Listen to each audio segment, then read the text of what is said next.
All right, so today we're going to be playing Literary Detectives. And our case?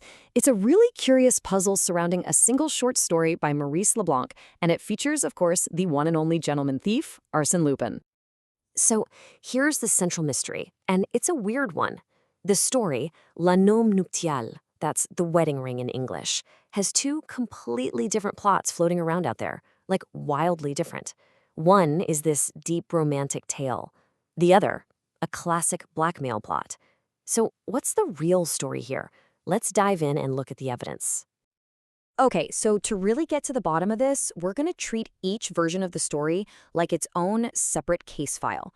We'll lay out both plots side by side and just see where the facts take us. All right, let's crack open our first case file. Now, this version of the wedding ring, it's not your typical Lupin caper. No, this is a deeply personal, almost psychological drama. So this whole story, this entire narrative, it really hinges on one single, vulnerable question that's just eating away at Lupin. See, he's found what he thinks is true love, but he's completely plagued by this deep insecurity. He has this desperate need to know, does his fiancée love him for who he really is? Or is she just in love with the charming illusion he's so good at creating? And the plot that unfolds is, well, it's this bizarre, totally theatrical test of the heart. So Lupin, he fakes a burglary of his own home, and he steals only one thing, the ring he just gave his fiancée. Now, when she shows up and sees the mess, she doesn't care one bit about the missing jewel. She's only worried that he's safe. And bam, that's it. That's the proof he needed. So, overjoyed, he confesses the whole thing was a ruse, their love is stronger than ever, and, it's a story that feels perfectly suited to Lupin's over-the-top dramatic character. So the crucial thing to get here is that this whole version is about Lupin's internal conflict, right? It's all about his deep-seated desire for a real connection, but also his complete inability to just trust it. He has to put it through this crazy, elaborate test. It's a fantastic character study for sure, but is it the right one?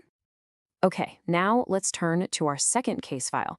And this account, well, it couldn't be more different. We're leaving the romance behind, because this is a cunning, high society rescue mission. It feels much more like the Lupin we know and love. So in this version, Lupin isn't some lover in crisis. Nope, here he's a brilliant fixer for hire. The story kicks off when this very distressed lady from a prominent high society family comes to him for help. Why? Because a blackmailer is threatening to completely ruin her and her husband's reputation. And what follows is just a classic Lupin escapade.